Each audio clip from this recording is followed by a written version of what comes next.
Hi everyone, myself Nithin Heraje, Assistant Professor, Department of Computer Science and Engineering, AJ Institute of Engineering and Technology, Mangaluru.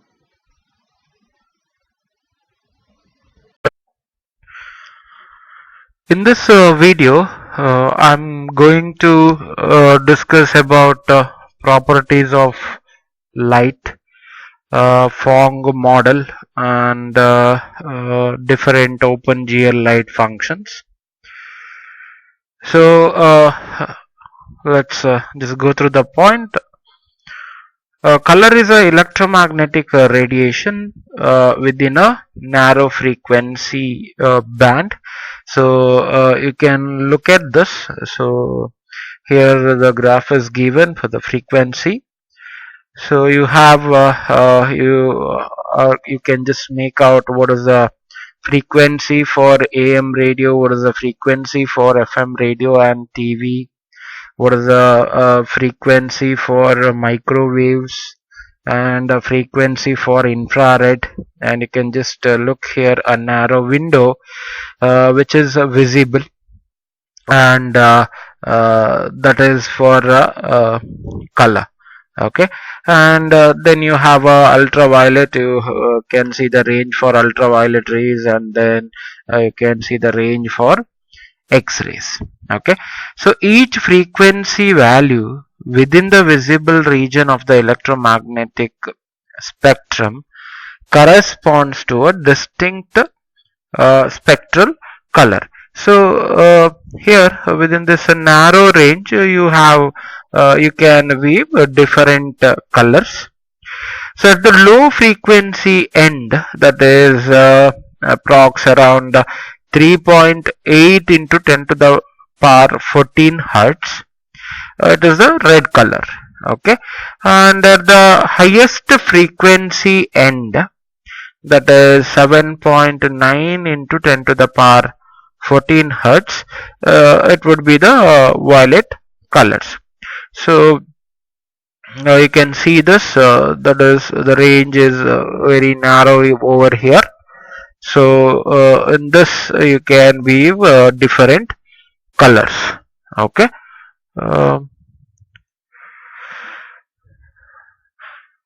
next is that the RGB color model. So according to the tri-stimulus theory of vision, our eyes perceive color through the stimulation of three visual pigments in the cones of the retina. So we know those are the three visual pigments are nothing but RGB, which is red, green and blue. One of the pigments is most sensitive to light, with the wavelength of about 630 nm, which is red, and another has its peak sensitivity at about 530 nm, which is green, and the third pigment is that blue with 450 nm. Okay, so these are the wavelengths of red, green and blue. So this theory of vision is the basis for displaying color output on a video monitor using the three primaries red, green and blue, which is referred to as the RGB color model. Okay, so taking the concept from a human eye retina, that which has the three pigments red, green and blue, the same concept have been implemented in a video monitor also for displaying the images. Alright, this is the RGB color model. You can look at this. The RGB color scheme is an additive model. Each color point within the unit cube can be represented as a weight vector. sum of the primary colors using the unit vectors R, G and B. So here you can see RGB equal to red, green and blue. So the sum of all the three colors. Just look at this. This diagram is quite important. You are given with the three axes. So this is red, then with green, then with blue, similar to that of x axis, y axis and z axis. The coordinate position or the origin, it is 0, 0, 0. Okay, and the color is black. So you know, in this three parameters, the first parameter represents red, second one represents green, and the third one represents blue. Nothing but RGB. If it means 1 in the first position, the color is red and rest are 0. If it is 1 in the second position and rest are 0, then it is green. If the third position is 1, and the rest two are 0, then it is blue. Okay, so just look at this. It is red 1, 0, 0, and this is green. So this point is 0, 1, 0, and this is blue. So this point is 0, 0, 1. Okay. Come to this point. Since this point lies with all the three axes, so it is you can see this parameter 1, 1, 1. So all three colors are present. So mixture of three color gives the color white. Alright, and look at this. It should be blue is 1. So third parameter is 1 and the first parameter is 1. So it is 1, 0, 1. The mixture of red and blue will get you magenta. Look at this. Here red, the first parameter is 1, second parameter is 1. So 1, 1, 0. The mixture of red and green gets you the color yellow. Come here. Here it's a third parameter is 1 and here second parameter is 1. So it should be 0, 1, 1. That's the mixture of green and blue, which gives you the color cyan. Okay, and you can see here the dotted lines from black to white. So this region you would be getting the color as grayscale. Similarly, the inside region of this cube you will get different colors based on different combinations. Okay, it is not as the same. So if I just point out at this position, the color combination would be different. Okay, based on the mixtures of red, green and blue. Alright, so this is the RGB color model, which is an important with respect to the exam point of view. Next we have is that CMY model.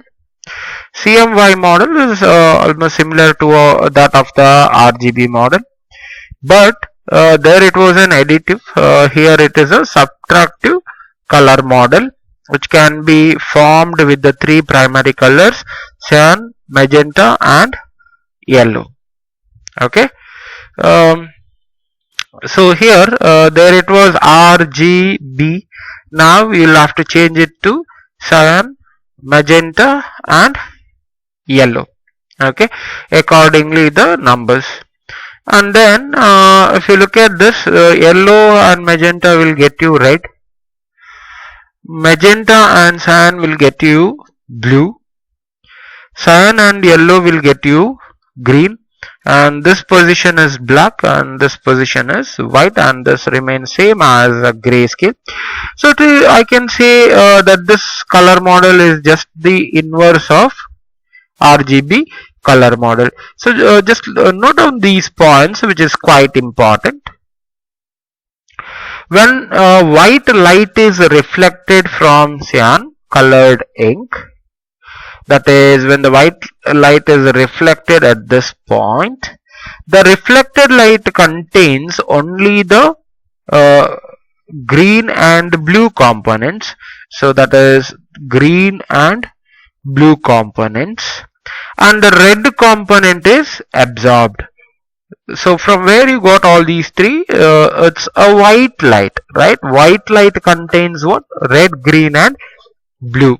So red, green and blue. Out of green and blue will be reflected, and red component is absorbed or subtracted by the ink. Fine. Similarly, magenta over here, magenta, if you look at this graph, magenta, so it has red and blue. So it will reflect red and blue, and it will absorb green color. So it subtracts the green component from the incident light. Similarly, come to this yellow and yellow color. So yellow color, you have red and you have green. So yellow color will reflect red and green, and it absorbs the blue color. So yellow subtracts the blue component. Okay, so this is about the CMY model. This is also quite important as part of exam. Next, we will see the transformations between CMY and RGB color spaces. So, you know, how do you get CMY? This is equal to 1, 1, 1. That is, R is 1, G is 1, B is 1.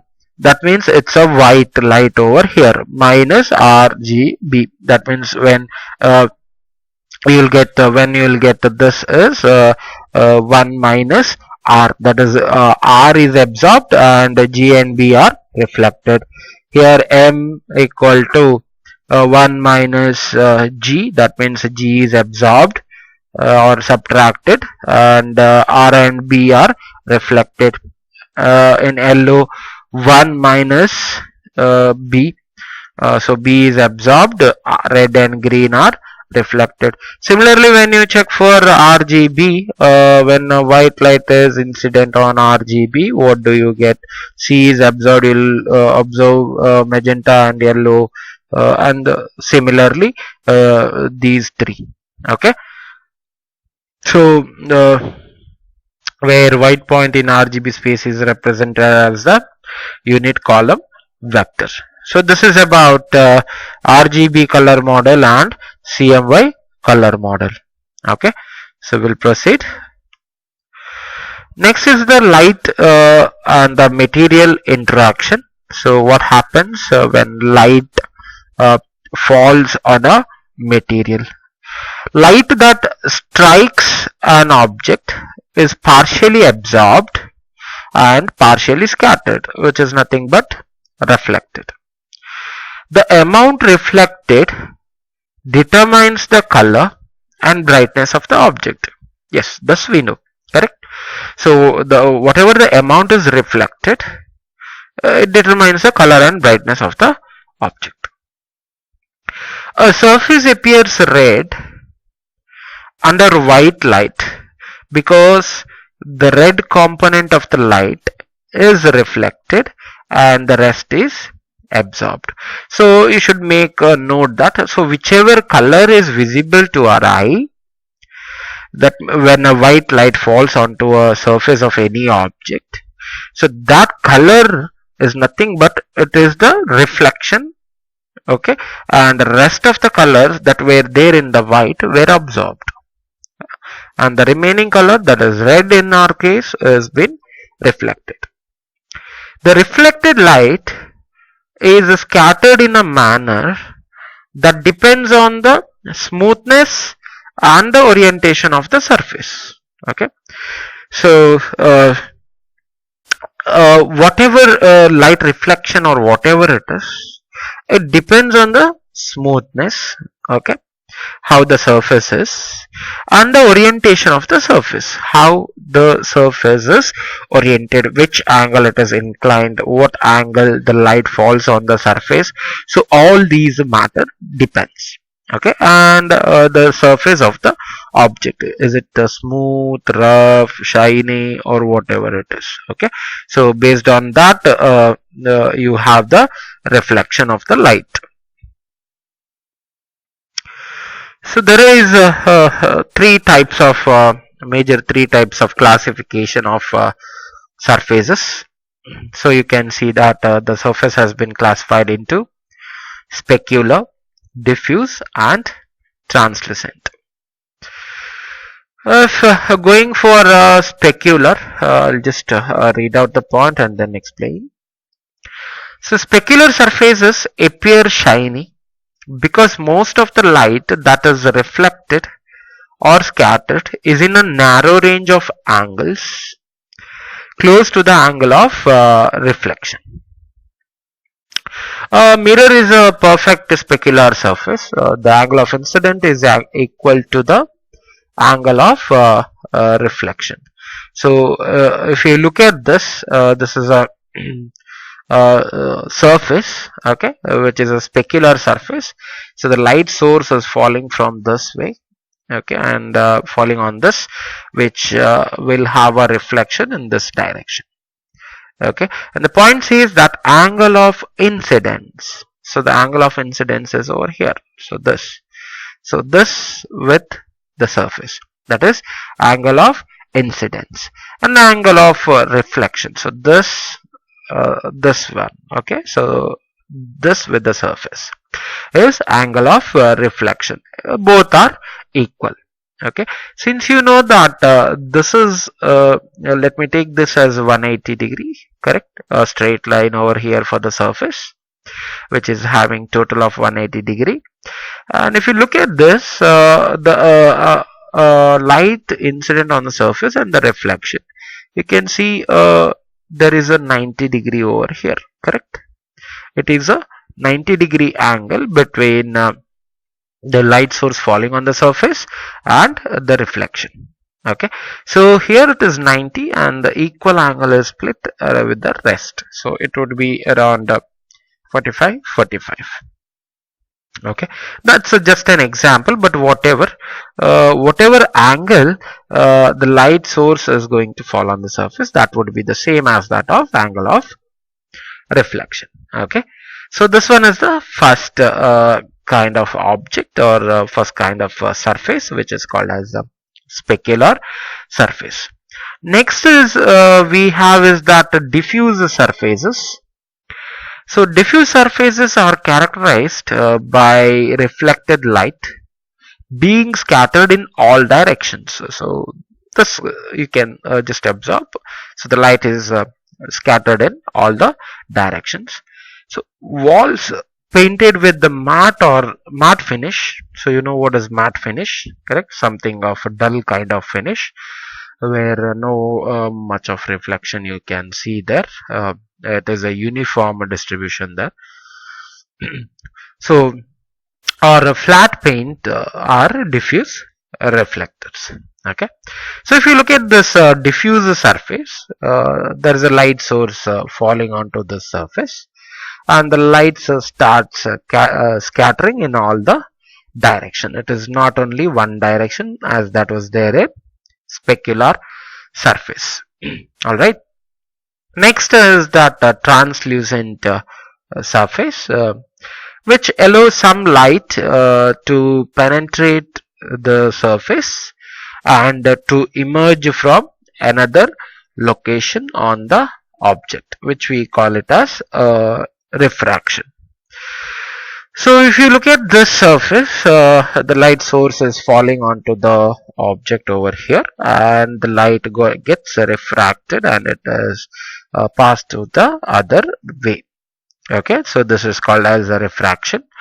So a simple example for this would be some of the water bottles containing water. If you just see, the light passes through that surface and it will be exhibited in the other side.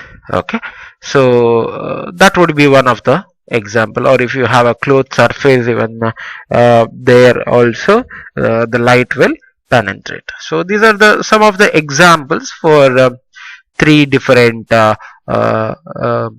surfaces. So first one is that specular, which is it's like a mirror. Okay, you'll have a narrow range of angles of reflection. Second, if you take a diffuse, it will scatter light in all the direction. And third one is translucent, which will allow some of the light to penetrate into the surface. So these are the three different surfaces. Just have a look at this. So you have a light source over here. I call it as a P. So light can leave a surface through two fundamental processes. One is self emission and the second one is the reflection. If we consider a light source, we can look at it as an object with the surface. So if you look at this light source, I can see this as an object with the surface. Each point XYZ on the surface can emit light that is characterized by the direction of emission, that is theta and phi, and the intensity of the energy emitted at each wavelength lambda. So you have this x axis, y axis, z axis, and this is the intensity of the light emitted. This is the angle theta with respect to y axis and the intensity of the light, and this is angle phi, which is between x axis and the intensity of the light. Okay, so general light source can be characterized by a 6 variable, that is illumination function I, xyz, the point of object or the source, theta and phi are the angles, and lambda gives the intensity of the light emitted. Okay, so these are the 6 variable that gives the illumination function of a light source.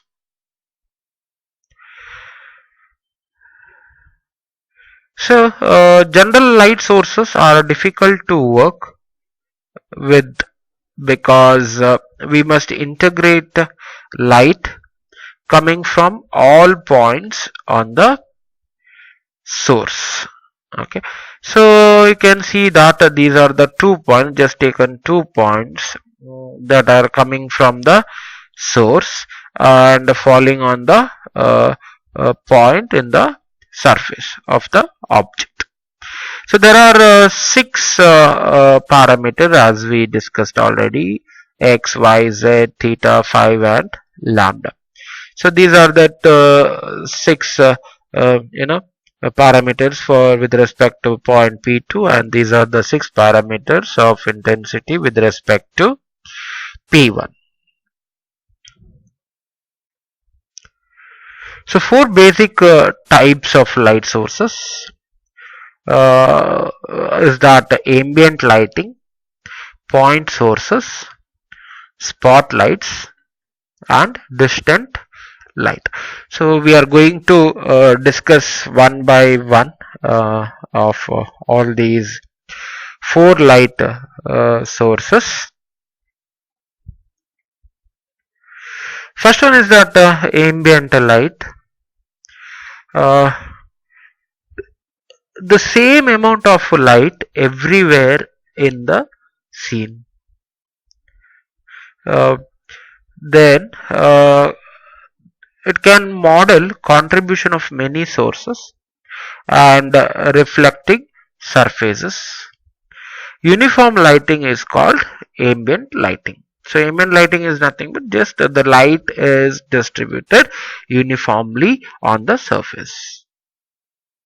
So ambient illumination is characterized by an intensity, that is IA, that is identical at every point in the scene. Ambient source it has 3 color components, which is it's for ambient for red, green, and blue. The scalar IA to denote any one of the red, green or blue components of IA. Okay, so this is the vector component IA and these are the scalar component of IA. Here we have IA for red, green and blue. Intensity of red in the ambient light, intensity for green in the ambient light, and intensity for blue in the ambient light. Okay, so this is about ambient light. Next is that point sources. An ideal point source emits light equally in all directions. We can characterize that this is a point source which emits light, and it emits light equally in all the directions, not only one direction. It emits in all the direction and equal amount of intensity, with the equal amount of intensity. Okay, so this is the point source. We can characterize a point source located at a point P0 by a 3-component color function. Okay, so that is the light emitted at a point P0 equal to, so light of for red at P0 and light for green for P0 and light of B for P0. The intensity of illumination received from a point source is proportional to the inverse square of the distance between the source and the surface. So if this is the source, so this is the surface, so the distance is that P minus P0, and you know it's inverse proportional to the square. So I of P comma P0 equal to intensity of P0 equal to inverse proportion of the square of the distance 1 by P minus P0 square into I of P0. Okay. Next is about the spotlights. So you can just have a look at this figure. This is the source of the light, that is the spotlight, and you can see that this is how the light is going to illuminate. Okay, this is the center line of the point, and this is the surface, the intensity. This is the angle theta. Okay, this is angle theta, even this angle is theta itself. Okay, so spotlights are characterized by a narrow range of angles through which light is emitted. So you have narrow range of angle through which light is emitted. We can construct a simple spotlight from a point source by limiting the angles at which light from the source can be seen. Okay, even the point source can be turned into a spotlight by limiting the angles. Okay, then we can use a cone whose apex is at PS, that is at this point the apex is PS, which points in the direction IS. So this is pointing towards this direction IS, and whose width is determined by an angle theta. So this angle is theta and this angle is also theta. So this together will be 2 theta. If theta equal to 180 degree, the spotlight becomes a point source. So theta equal to 180 degree in the sense it's a point here. So it gives light in all the directions like this, correct? So then that becomes a point source. The intensity is a function of the angle phi between the direction of the source and a vector S to a point on the surface. Okay.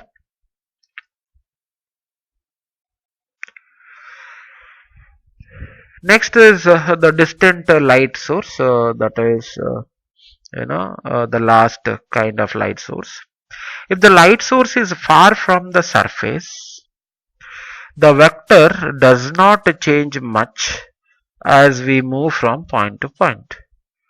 The light from the sun strikes all objects that are in close proximity to one another at the same angle. That means, see, if you look at this, these are the objects closer to each other. So the light falling from the sun.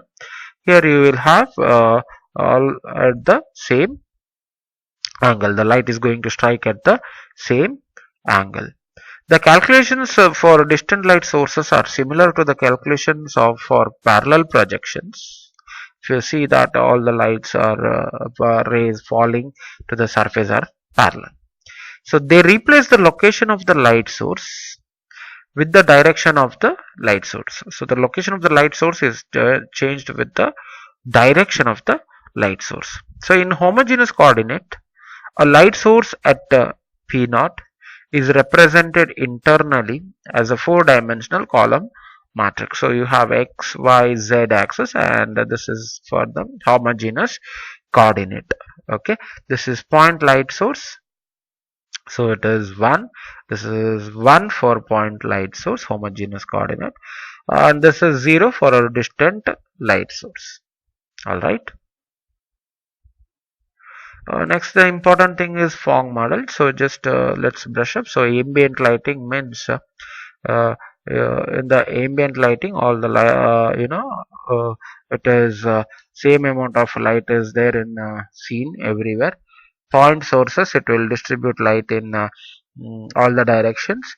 Spotlights means it will emit the light in a narrow angle. Distant light means, for example, the sunlight which falls parallelly onto the or it falls in the same angle to the surface. Next we start with the Phong model. So this Phong model is quite important. Okay, as per exam point of view. A simple model that can be computed rapidly. Okay, it has three components: diffuse, specular, and ambient. So we have already discussed about what is diffuse, what is specular, and what is ambient.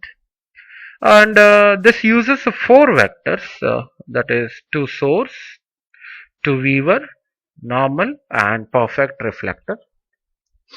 So here if you can see, this I is nothing but the source of the light, okay, which falls on this point P of the object, and from here it reflects the light in this direction. Okay, so the light is reflected over here, and this V is nothing but the viewer. So viewer is weaving from this direction towards this point P. N is nothing but the normal vector to this point P or this object. So you can see this normal vector, it is perpendicular to the surface. Alright, so these are the four vectors, that is to the source vector which is I, to viewer vector which is V, the normal vector which is N, and perfect reflector which is R. There are 9 coefficients in a 3x3 illumination matrix for the ith light source, that is LIRA. So the light intensity for red with respect to ambient. So this first row is all for ambient, and these first column is for red, this is for green, this is for blue. This row is for ambient, this is for diffuse surface, this is for specular surface. Okay, so 9 coefficients that we can replace in a matrix of reflection. Ri, again here it's the same, this is for the reflection, this is for the light source. You'll have to just remember this, quite easy. Okay, again here the first row reflection occupies for ambient, second one for diffusion, third one for specular, Going to column wise, the first column is for red, second column for green, and the third column is for blue. Okay, and that's for reflection.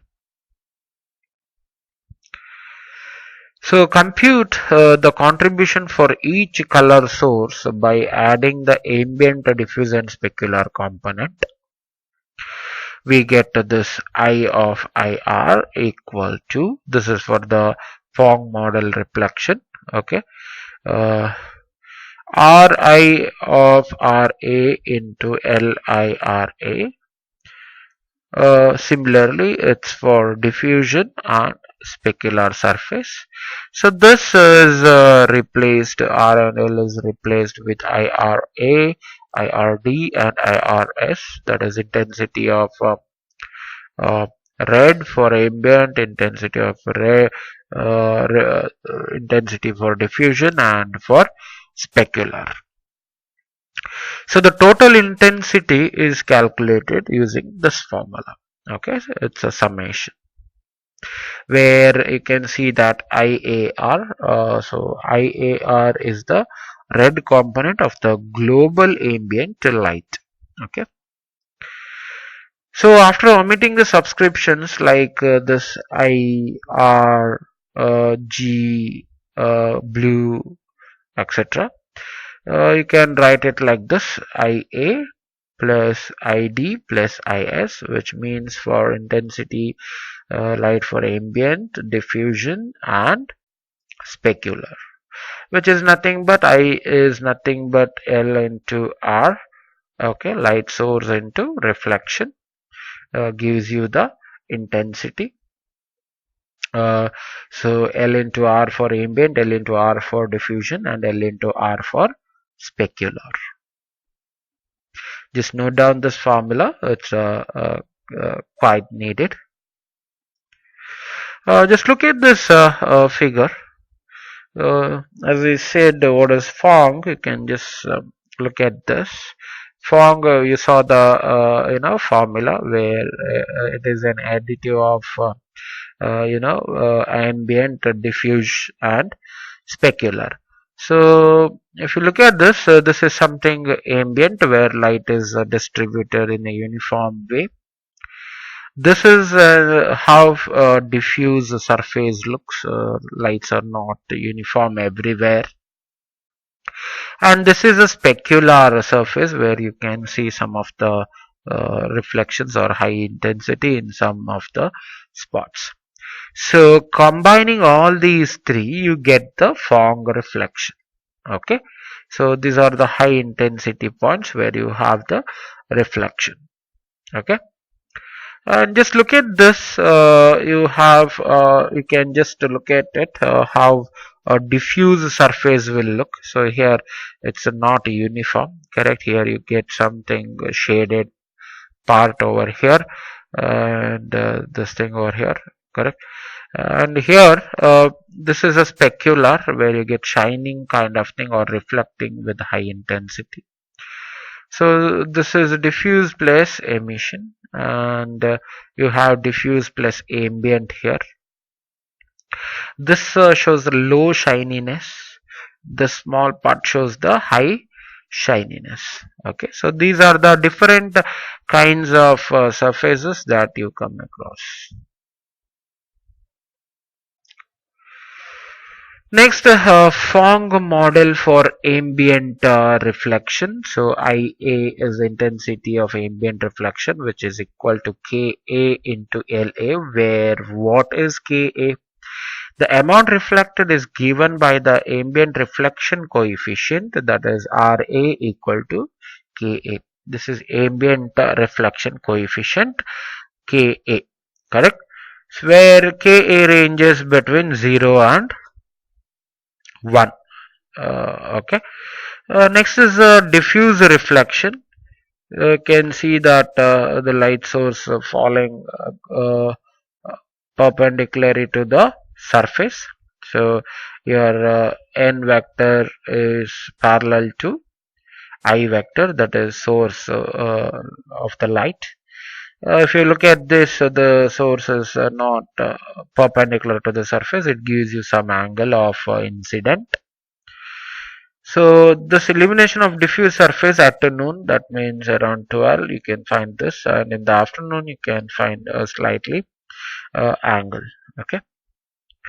Next you have the Lambertian surface, perfectly diffuse reflectors and the light scattered equally in all directions. So just for your note.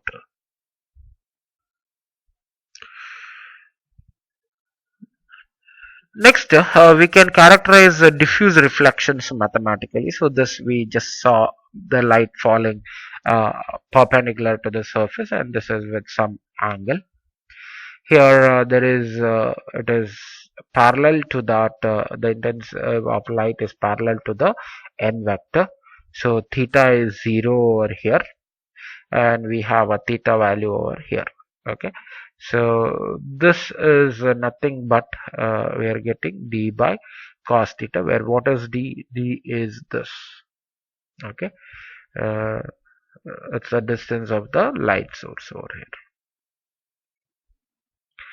As per the Lambert's law, it states that R into D, the reflection, is directly proportional to the cos theta.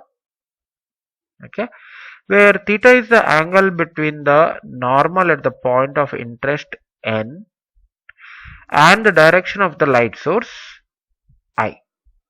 So the cos theta is 1 into n. Here you can just look at this. Okay, what is theta over here? So ID equal to KD into I into 1 into LD, and attenuation of the light is given by this. ID equal to KD by A plus BD plus CD square, where A, B and C are some constants. Next is the specular surface. You can just look at the specular highlight pointed with the red there. So this is the specular highlight. Okay.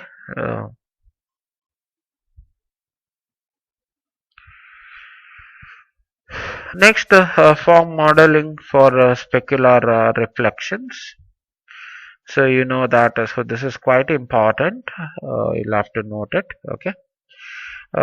This is the source light falling on the surface at point P and reflecting here. Okay. So R is the reflector.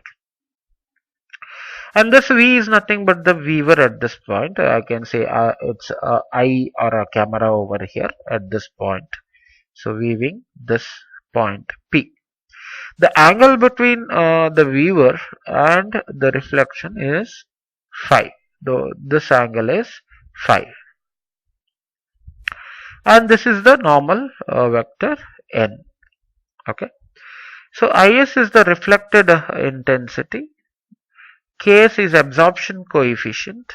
Ls is incoming intensity. Cos bar alpha is the shininess coefficient. And you know phi is the angle between the viewer and the reflection. If we have normalized R and N to unit length, then we will be having Is equal to Ks into Ls, that is light source, and the max of R dot V par alpha comma 0. So whichever is max. Okay. So this is for specular reflections. Phong model for specular reflection. This is the shininess coefficient. So value of alpha is between 100 to 200, corresponding to metal as considered. Values between 5 and 10, which gives the surface that look like plastic. So here you can see find the value alpha equal to 5, and between 5 to 10 the surface that looks like a plastic. Next we'll look into some of the lighting functions in openGL. Okay.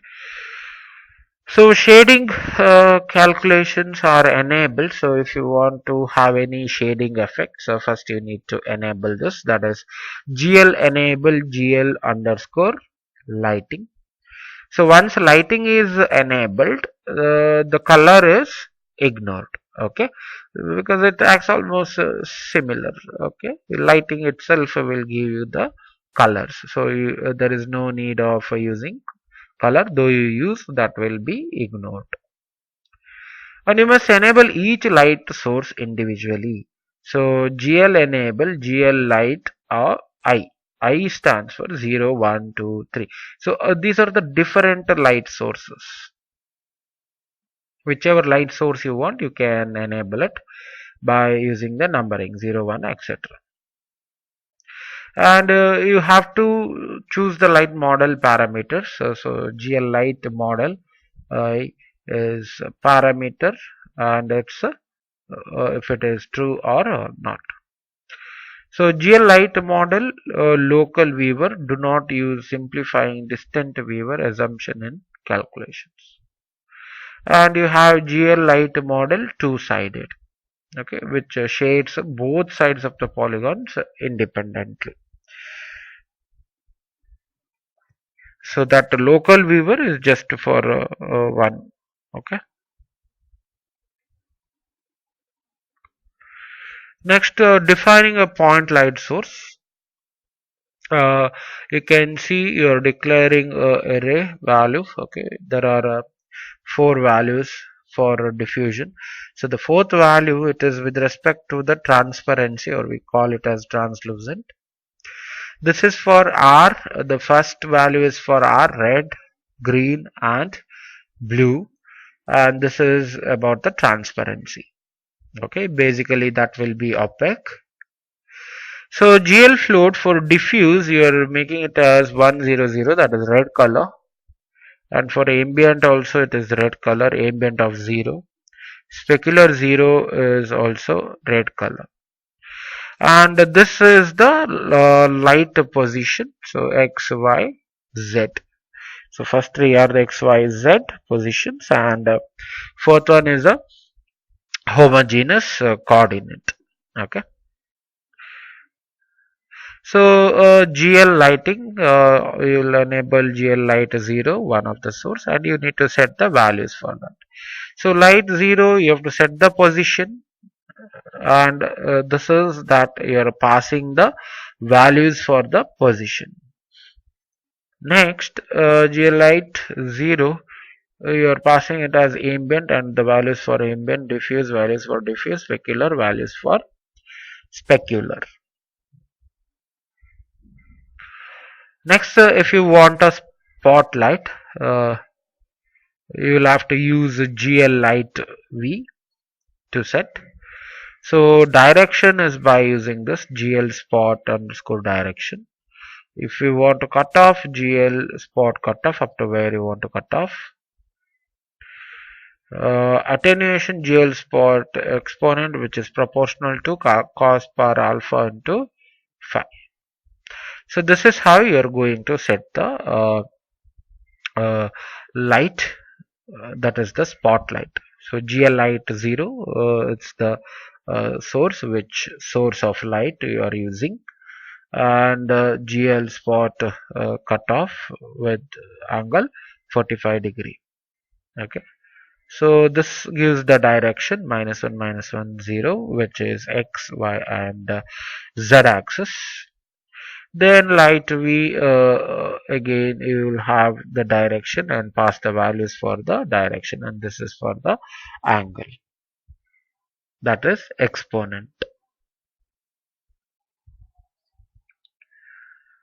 Next is global ambient light. Depends on color of light source. A red light in a white room will cause a red ambient term that disappears when the light is turned off. OpenGL also allows a global ambient term that is often helpful for testing. So you'll have GL light model FV ambient and global ambient, which is the values passed for it. Next, also you'll have the material properties. You can specify what kind of material or the surface you want, etc. So material properties are also part of openGL state and match the terms in the modified Phong model. So it is set by void GL material if where you have GL enum face. You are going to say the face means is it a front face of the surface or the back face of the surface, or if it is both front and back of the surface. And uh,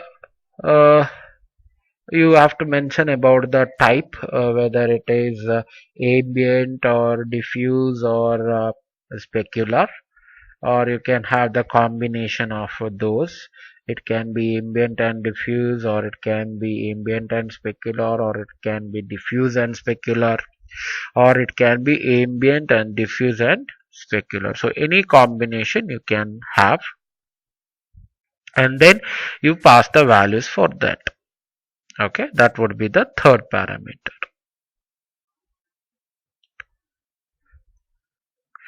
So you can just look at this, where Ka, Kd, Ks are reflectivity coefficients for each primary color given. GL float of ambient, you are passing this RGB, and then this is the transparency. Diffuse, you are passing these values, and specular, you are passing those values, and you are setting up shine variable as 100. And the material, you are insisting that it is front and back, and type is ambient, and this is the value that you are going to pass. Next, for front, it is diffuse, and its value. Front, it is specular, and its value. Front, it is shininess, and its value. So GL color material allows the ambient, diffuse or specular properties of material to set to the current color. Okay. So you will come to know exactly what this lighting effects in lab program, that is the teapot program. Okay, there you will come to know about this lighting effects. Next is about front and back faces. So if you look at this objects, its back faces are not visible, only front faces are visible. But you look at this object, see here, this is the back face that is visible, and here also see, here it is open, or I can say transparent, so that this blue shaded is the back face that is visible. So this is the side, top and front, and this is again side. So this is front, and this is back. Okay. uh, so you can set shading for all the different cases. Next is you have a emissive term. We can simulate a light source in OpenGL by giving material an emissive component. So this is how we are going to set the emission component over here. Okay. So emission also carries RGB and transparency, which is normally a opaque. So what is transparency? Material properties are specified as RGBA values. So red, green, blue, and A is for transparency. A value can be used to make the surface translucent. The default is that all surfaces are opaque regardless of A. Later we will enable blending and use this feature. Okay, so that's about transparency. So we are done with the lighting. Okay, hope you understood this. Thanks for watching this video. If you like, please click on the like button. Thank you so much. Thanks for watching.